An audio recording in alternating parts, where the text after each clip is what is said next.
Kali ini kita membahas tentang anggota staf diplomatik. Kalau pada pertemuan pertama sudah dijelaskan tentang pengertian hukum diplomatik, sejarah perkembangan hukum diplomatik, dan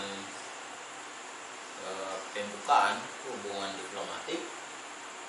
Maka tentunya setelah kedua negara membuka hubungan diplomatik, maka perlu adanya staf perwakilan diplomatik. Ya. Nah, anggota staf perwakilan diplomatik, ya, atau singkatnya adalah staf diplomatik, itu terdapat dua staf perwakilan diplomatik. Yang pertama adalah kepala perwakilan diplomatik, ya, kepala perwakilan diplomatik. Kemudian yang kedua adalah anggota perwakilan diplomatik, ya, anggota perwakilan diplomatik. Apa yang dimaksud dengan kepala perwakilan diplomatik? Ya, kepala perwakilan diplomatik itu adalah orang yang diberi tugas, ya, oleh negara pengirim untuk bertindak dalam kapasitas sebagai kepala perwakilan. Ya, sekali lagi, kepala perwakilan diplomatik, head of the mission, ya, adalah orang yang diberi tugas oleh negara pengirim untuk bertindak dalam kapasitas sebagai kepala perwakilan. Ya. Sedangkan anggota perwakilan diplomatik, ya, anggota perwakilan diplomatik itu terdiri dari anggota staf diplomatik, kemudian staf administrasi dan teknik, serta staf pelayanan. Jadi selain kepala perwakilan diplomatik, ada anggota staf. Ya, anggota staf itu terdiri anggota staf diplomatik, anggota staf administrasi dan teknik, serta staf pelayanan. Ya. Nah, kepala perwakilan diplomatik atau anggota staf diplomatik, atau singkatnya staf perwakilan diplomatik ini lazimnya disebut dengan diplomatic agent. Jadi kalau ada penyebutan diplomatic agent, itu artinya menyangkut kepala perwakilan diplomatik maupun anggota perwakilan diplomatik. Ya.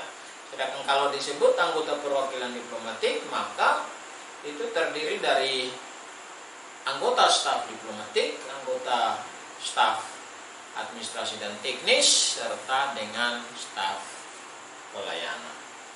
Ya. Ini staf dari diplomatik. Ya. Nah, kita lihat, ya, kalau kepala perwakilan diplomatik itu dikatakan tadi orang yang diberi tugas oleh negara pengirim untuk bertindak selaku kepala perwakilan diplomatik. Sedangkan anggota staf diplomatik ini terdiri dari beberapa, ya, anggota staf diplomatik terdiri dari anggota staf diplomatik, anggota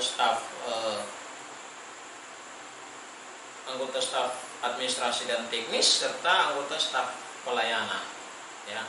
Nah, anggota staf diplomatik, ya, anggota staf diplomatik yang dimaksud adalah anggota staf dari perwakilan yang mempunyai tingkatan diplomatik. Ya. Anggota staf dari perwakilan yang memiliki tingkatan diplomatik. Ya. Ya, siapa mereka? Ya. Tingkatan diplomatik seperti apa mereka ini? Nah, umumnya anggota staf diplomatik, ya, anggota staf diplomatik ini dibagi menjadi dua, ya. Yang pertama adalah anggota staf diplomatik yang dikirimkan oleh Departemen Luar Negeri, ya. Anggota staf diplomatik yang dikirimkan oleh Departemen Luar Negeri. Kemudian yang kedua adalah anggota staf diplomatik yang dikirimkan oleh bukan Departemen Luar Negeri atau dikirimkan oleh non-Departemen Luar Negeri, ya. Anggota staf diplomatik yang dikirimkan oleh Departemen Luar Negeri itu terdiri dari beberapa. Itu mulai dari duta besar luar biasa dan berkuasa penuh, ya. Nah, duta besar luar biasa dan berkuasa penuh ini umumnya menjadi kepala perwakilan diplomatik tersebut, sebab ini adalah tingkatan atau kepangkatan tertinggi di dalam pejabat diplomatik. Jadi anggota staf diplomatik yang dikirimkan oleh Departemen Luar Negeri ini lazimnya disebut dengan diplomat karir, ya. Yang dikirimkan oleh Departemen Luar Negeri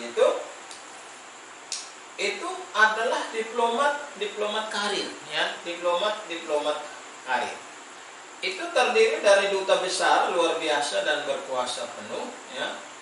Duta besar luar biasa dan berkuasa penuh itu. Kemudian minister atau duta, ya. Yang ketiga itu minister konselor. Kemudian di bawah minister konselor adalah konselor dan sekretaris yang terdiri dari sekretaris 1, sekretaris 2, dan sekretaris 3, ya. Dan kepangkatan yang terakhir itu adalah atase, ya, atase. Ini diplomat karir yang dikirimkan oleh Departemen Luar Negeri dari negara pengirim ke negara penerima. Kemudian ada juga anggota staf diplomatik yang bukan dikirimkan oleh Departemen Luar Negeri, tapi dikirimkan oleh departemen yang lain, yaitu sering disebut dengan non-diplomat karir, ya, non-diplomat karir atau service atase. Jadi kalau ditanyakan apa bedanya atase dan service atase, atase itu adalah diplomat karir yang keberadaannya di negara penerima atas dasar pengiriman dari Departemen Luar Negeri. Sedangkan service atase itu bukan diplomat karir, ya, non diplomat karir yang keberadaannya di negara penerima bukan atas dasar pengiriman dari Departemen Luar Negeri. Nah, non diplomat karir yang dikirimkan bukan oleh Departemen Luar Negeri itu terdiri dari atase. Misalnya atase pertahanan, ya, atase pertahanan, defense atase, ya, ini dikirimkan oleh Departemen Pertahanan, ya, Departemen Pertahanan. Kemudian atase penerangan, press atase, ya. Atase perdagangan, ya. Atase migrasi, atase pendidikan dan kebudayaan, serta atase pertanian. Ini dikategorikan sebagai non-diplomat karir yang keberadaannya di negara penerima itu bukan dikirimkan oleh Departemen Luar Negeri, tapi dikirimkan oleh departemen yang lain. Nah, anggota staf diplomatik ini dalam melakukan perjalanan, ya, dari negara pengirim ke negara penerima itu dapat menggunakan paspor diplomatik, ya. Kenapa mereka menggunakan paspor diplomatik? paspor diplomatik ini digunakan supaya para anggota staf diplomatik ini dapat menikmati hak kekebalan dan keistimewaan baik di dalam melakukan perjalanan dengan melakukan transit di negara ketiga ataukah dalam perjalanan menuju ke negara pengirim, negara penerima. Ya. Sedangkan anggota staf administrasi dan teknis, ya, ini adalah mereka yang bertugas, ya, mereka yang bertugas di bidang pelayanan dan teknis. Ya. Anggota staf administrasi dan teknis ini adalah mereka-mereka yang bertugas di bidang pelayanan dan teknis. Ya. Nah, anggota staf teknis, anggota staf ini, ya, administrasi dan teknis ini pengangkatannya oleh Menteri Luar Negeri, ya, Menteri Luar Negeri. Sedangkan dalam melakukan perjalanan tidak menggunakan paspor diplomatik, tetapi menggunakan paspor dinas. Kemudian adalah staf pelayanan adalah mereka yang bertugas dalam urusan-urusan domestik perwakilan. Ya. Nah, staf layanan ini paspor yang digunakan paspor biasa. Ya. Pengangkatannya dilakukan oleh perwakilan diplomatik yang bersangkutan.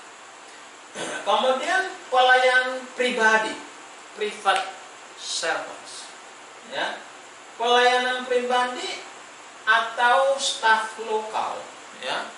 Staf lokal adalah mereka yang melayani urusan domestik, ya.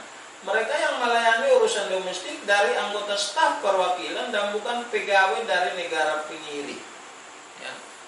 Jelas paspornya yang digunakan paspor biasa, pengangkatannya oleh pejabat diplomat yang bersangkutan. Ya. Kewarganegaraan itu bisa dari negara pengirim, bisa juga dari negara penerima, atau bisa dari negara ketiga. Ya. Jadi anggota staf diplomatik, staf administrasi dan teknis, serta staf layanan ini memiliki perbedaan.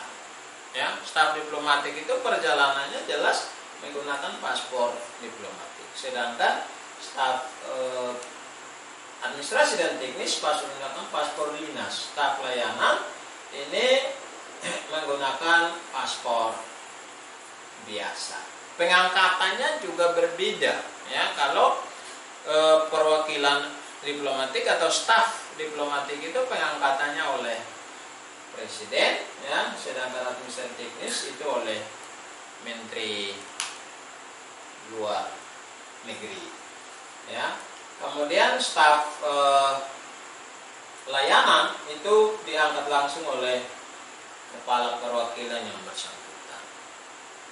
Kemudian pelayan pribadi itu pengangkatannya oleh pejabat diplomat yang bersangkutan. Ya. Nah, ini tentang staf. Nah, bagaimana cara pengangkatan anggota diplomatik? Ya. Bagaimana cara pengangkatan anggota diplomatik? Nah, ada dua cara pengangkatan anggota diplomatik. Ya. Yang pertama adalah pengangkatan bebas. Ya. Pengangkatan bebas yaitu pengangkatan staf diplomatik tanpa memerlukan persetujuan dari negara penerima. Ya. Pengangkatan bebas atau pengangkatan staf diplomatik tanpa persetujuan dari negara penerima. Siapa mereka ini? Ya. Anggota staf diplomatik yang pengangkatannya secara bebas oleh presiden, ya, yang akan dilaksanakan oleh Menteri Luar Negeri, ini terdiri dari minister atau duta, ya. Kemudian minister konselor, sekretaris 1, 2, dan 3, serta attaché. Ya. Jadi anggota staf diplomatik yang pengangkatannya melalui pengangkatan bebas tanpa persetujuan negara penerima pada dasarnya adalah seluruh anggota staf diplomatik yang berada di bawah kepangkatan duta besar luar biasa dan berkuasa penuh. Termasuk juga, ya, diplomatik non karir, ya, diplomat non karir yang diangkat tanpa melalui persetujuan negara ketiga atau cara pengangkatan bebas. Itu terdiri dari attaché penerangan, attaché perdagangan, attaché imigrasi, attaché pendidikan dan kebudayaan, serta attaché pertanian. Ini kalau kata cara pengangkatan bebas anggota staf diplomat. Kemudian cara yang kedua adalah pengangkatan dengan persetujuan negara penerima, ya. Pengangkatan dengan persetujuan negara penerima. Nah, pengangkatan dengan persetujuan negara penerima itu terdiri dari duta besar luar biasa berkuasa penuh dan attaché pertahanan. Jadi dua anggota staf diplomatik yang pengangkatannya tidak secara langsung tetapi oleh pemerintah negara pengirim atas persetujuan negara penerima itu adalah duta besar luar biasa dan berkuasa penuh yang umumnya ini adalah kepala perwakilan diplomatik ditambah dengan attaché pertahanan, ya, attaché pertahanan. Nah, bagaimana prosedur pengangkatan duta besar luar biasa dan berkuasa penuh? Atau bagaimana cara pengangkatan kepala perwakilan diplomatik? Ya, ini tentunya juga cara pengangkatannya sama dengan cara pengangkatan attaché pertahanan. Ya. Proses pengangkatan duta besar luar biasa berkuasa penuh dikatakan tadi pengangkatannya melalui persetujuan negara penerima, maka prosedur pengangkatan yang dilalui adalah pertama penunjukan, ya, penunjukan oleh kepala negara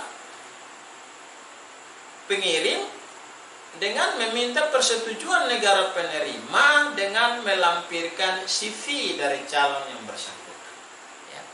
Jadi prosedur pertama adalah penunjukan calon duta besar luar biasa dan berkuasa penuh oleh kepala negara pengirim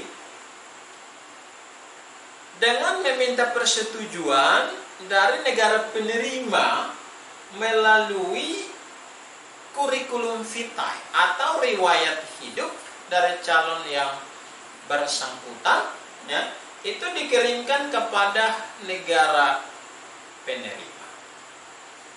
Kemudian prosedur lebih lanjut, ya, kurikulum vitae atau riwayat hidup dari calon duta besar luar biasa dan berkuasa penuh ini dipelajari oleh negara penerima. Dan jika disetujui, maka negara penerima menerbitkan persetujuan dan diberikan kepada negara pengirim. Jadi setelah negara penerima menerima CV kurikulum vitae dari calon duta besar luar biasa penuh, maka dipelajari siapa sesungguhnya orang ini. Ya. Ketika disetujui, maka mereka menerbitkan surat persetujuan dan diberikan kepada kepala negara pengirim.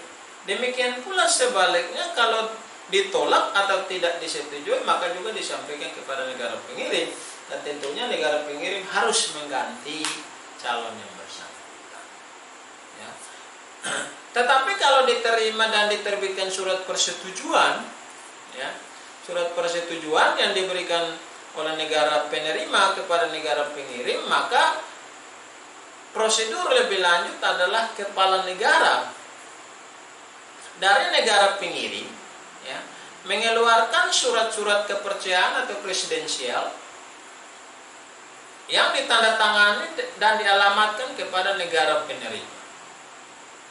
Jadi dasar persetujuan dari negara penerima, maka kepala negara pengirim memberikan surat kepercayaan, ya, presidensial kepada calon yang bersangkutan. Tetapi kredensial ini salinannya harus disampaikan kepada kepala negara penerima.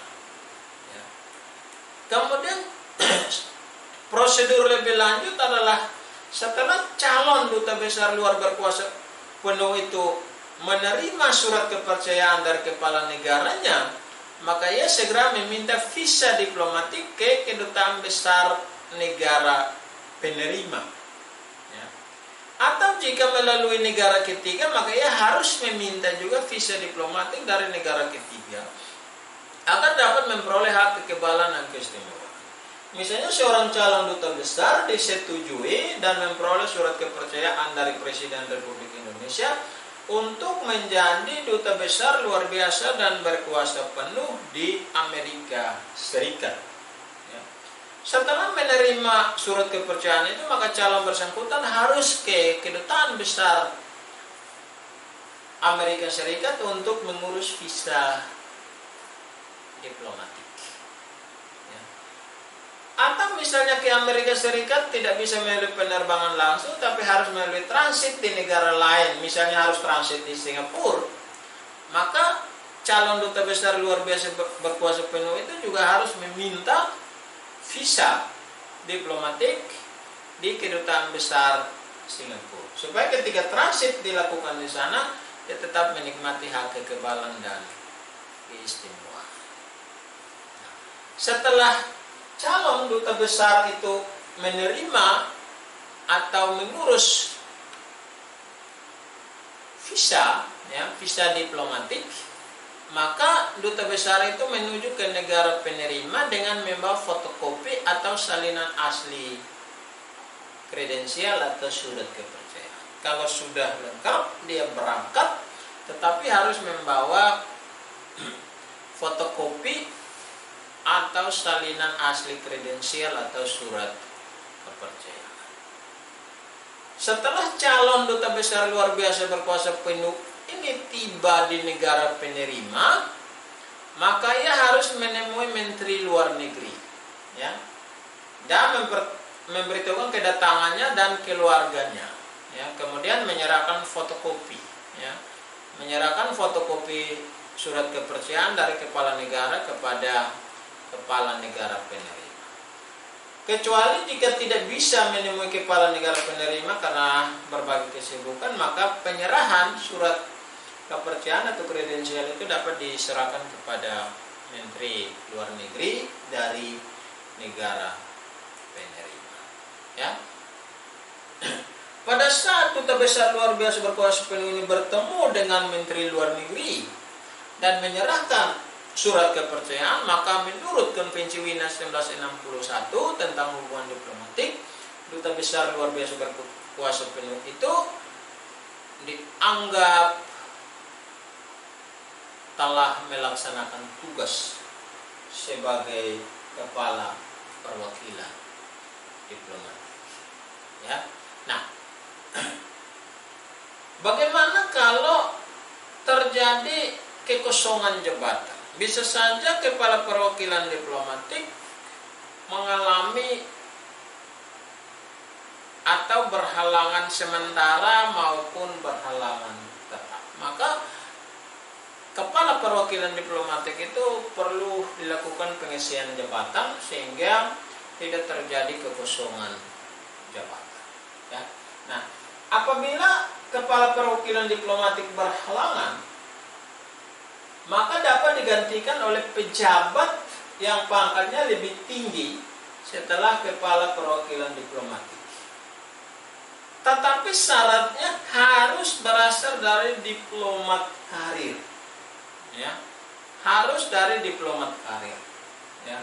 Nah, orang yang menjalankan tugas selaku pejabat sementara kepala perwakilan diplomatik ini biasa disebut dengan kuasa penuh sementara. Change de affaires et interim. Nah, bagaimana kalau misalnya di dalam perwakilan diplomatik itu semua pejabat diplomatik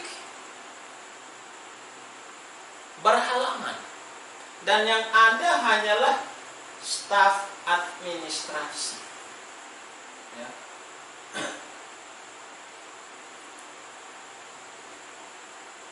Maka atas persetujuan negara penerima, pejabat administrasi dan teknis tersebut dapat menjadi kuasa penuh, ya, et interim, ya. Tetapi hanya untuk urusan administrasi dan teknik. Ya, demikian pula kuasa penuh sementara yang dijalankan oleh pejabat diplomatik, ya. Ini pengangkatannya diberitahukan oleh kepala perwakilan atau menteri luar negeri negara pengirim kepada menteri luar negeri dari negara penerima. Jadi terjadi pengisian kekosongan jabatan tetap harus diberitahukan kepada menteri luar negeri dari negara penerima. Berikut kita lihat tugas-tugas perwakilan diplomatik, ya. Kita lihat tugas-tugas perwakilan diplomat. Nah, tugas perwakilan diplomatik, ya, itu yang pertama tugasnya adalah representation. Apa yang dimaksud dengan representation? Representation artinya kepala perwakilan diplomatik itu mewakili negara pengirim, ya, mewakili negara pengirim di negara penerima, ya.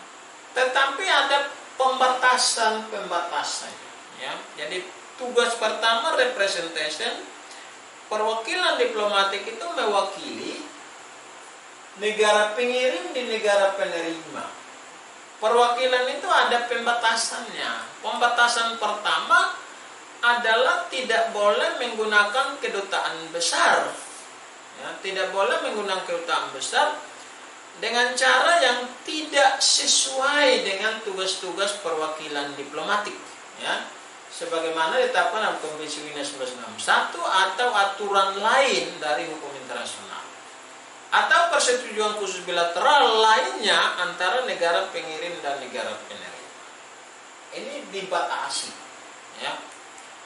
Kemudian yang pembatasan kedua harus menghormati hukum dan peraturan perundang-undangan negara setempat, ya. Harus menghormati hukum dan peraturan perundangan negara setempat. Memang pejabat diplomatik yang ada di negara pengirim itu memiliki hak kekebalan dan keistimewaan, ya. Tetapi kewajibannya harus menghormati hukum dan peraturan perundangan di negara setempat. Jika dia di sana tidak menghormati hukum dan ketentuan peraturan perundangan di sana, dia memang tidak bisa dihukum berdasarkan peraturan perundangan negara penerima, tetapi bisa dinyatakan sebagai orang yang tidak disukai, persona non grata. Dan ini bisa mengganggu hubungan diplomatik antara kedua negara. Kemudian pembatasan ketiga adalah tidak boleh mencampuri urusan dalam negeri dari negara penerima. Tidak boleh melakukan intervensi, ya, terhadap urusan dalam negeri negara penerima. Kemudian yang kedua, tugas yang kedua dari perwakilan diplomatik adalah protection. Ya, protection. Apa yang dimaksud dengan protection? Protection artinya melindungi kepentingan negara pengirim dan kepentingan warga negara dalam negara penerima sesuai batas-batas yang diperbolehkan oleh hukum internasional. Jadi tugas perwakilan diplomatik ini adalah melindungi kepentingan negaranya di negara pengirim, juga kepentingan warga negaranya yang sementara berada di wilayah negara pengirim. Tetapi perlindungan itu tentu harus sesuai dengan batas-batas yang diperbolehkan oleh hukum internasional. Misalnya, seorang tenaga kerja Indonesia dia tersangkut masalah hukum di Malaysia, maka kewajiban perwakilan diplomatik Indonesia di Malaysia adalah memberikan perlindungan hukum sesuai dengan hukum yang berlaku di Malaysia. Misalnya mempersiapkan penasihat hukum untuk melakukan pembelaan ke warga negara ini dan lainnya. Nah, batas-batas yang diperbolehkan oleh hukum internasional ya, dalam memberikan perlindungan hukum kepada negara pengirim maupun warga negara dari negara pengirim yang berada di wilayah negara penerima. Yang pertama, melindungi kepentingan negara pengirim di segala bidang, ya, baik bidang ekonomi, sosial, budaya, pertahanan, keamanan. Itu negara perwakilan diplomatik ini punya kepentingan untuk memberikan perlindungan. Yang kedua, melindungi kepentingan warga negaranya di negara penerima apabila terjadi kerugian atau segala penderitaan yang dialami oleh warga negaranya. Ya. Itu yang pertama representation, yang kedua protection, yang ketiga negotiation. Ya, negotiation. Negotiation artinya perwakilan diplomatik dapat melakukan perundingan dengan pemerintah, ya, dengan pemerintah negara penerima, ya. Hasil daripada negosiasi itu jika terjadi kesepakatan, maka perwakilan diplomatik itu juga dapat membuat persetujuan atau perjanjian dengan negara penerima. Atau bisa perwakilan diplomatik mewakili negaranya memberikan penafsiran mengenai pendapat atau sikap pemerintahnya untuk mencari dukungan mengenai sesuatu masalah. Hasil dari negosiasi juga, ya, perwakilan diplomatik dapat mengadakan konsultasi mengenai masalah-masalah internasional. Yang keempat, ya, hasil negosiasi itu juga negara perwakilan, ya, kepala perwakilan diplomatik dapat mengadakan konsultasi di antara kelompok negara. Juga mengadakan protes mengenai kekecewaan dan ketidakpuasan yang dialami perwakilan negara-negara pengirim kepada pemerintah negara pengirim. Jadi negosiasi ini bisa juga berupa protes. Tugas yang berikut adalah reporting, ya. Artinya melaporkan kepada pemerintahnya tentang keadaan negara penerima dengan cara yang tidak bertentangan dengan hukum mengenai berbagai aspek. Ya. Tapi substansi laporan itu hanya terhadap hal-hal yang sah, ya, hal-hal yang sah menurut hukum. Kemudian promoting, ya, promosi. Meningkatkan hubungan persahabatan, promosi meningkatkan hubungan persahabatan dengan negara penerima dan mengembangkan hubungan ekonomi, kebudayaan, dan ilmu pengetahuan. Ya. Nah, promosi ini dapat dilakukan melalui saling pengertian kepada negara penerima atas dasar saling menghormati, ya, dan peningkatan hubungan ekonomi dan perdagangan yang saling saling menguntungkan. Ini tugas-tugas, ya, tugas-tugas dari perwakilan diplomatik yang ada di negara penerima. Ya, ini materi kuliah kedua. Kita cukup membahas tentang anggota staf diplomatik dan tugas-tugas staf diplomatik. Dan terhadap materi hubungan diplomatik, untuk berikutnya kita akan membahas tentang hak kekebalan dan keistimewaan pejabat diplomatik, ya, atau perwakilan diplomatik, ditambah dengan pemutusan hubungan diplomatik, ya. Dan selanjutnya kuliah berikut tetap masih melalui kuliah online, melalui Classroom.